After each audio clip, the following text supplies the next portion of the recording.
CIOs, CTOs, major technology companies and say, hey, what are you looking for? What do you want?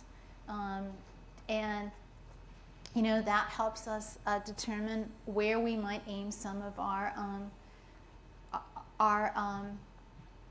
focus. One of the reasons I can't tell you what everybody wants is that all of these people have told us what they want in confidence, because it does reflect missing pieces in their own product architectures.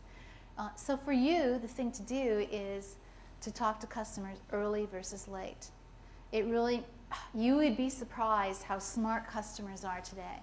The CTOs and CIOs are not MIS directors anymore, like they were in the 80s when I was throwing diskettes around. It was painful to talk to customers because we were trying to explain what technology did to non-technologists, to COBOL programmers, effectively. That is not the case today. Many of the CTOs and CIOs across industry, across many, many industries, the companies are driven by technology.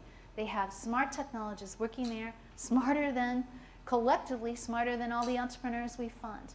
And I am always shocked today when entrepreneurs do not go out and talk to them. Even Matt and Rishi, the 20-year-olds, who wrote the prototype for Dr. Bonet's product idea, identity-based encryption, they themselves went out and got the US Navy to use this product, and they were effectively sophomores, undergrad computer science majors here at Stanford. And that's one of the reasons we were very interested in talking to that team. The reason they went and talked to a customer is they were sophomores. They said, shoot, what do we know about customers? You know, and neither one of them came from an entrepreneurial family. You know, one of the founders is from Florida. That's considered a different planet relative to Silicon Valley.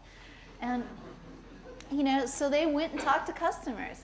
You know, and so we actually, even though they'd only written a prototype, as part of the basis contest for a business plan, they went out and talked to customers. Now, we took them around before we funded them and put them in a car and brought them to 20 CIOs of major financial services and healthcare companies.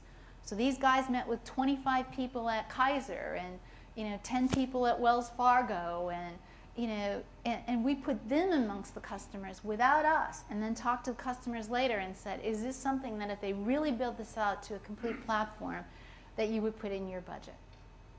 And if so, how much?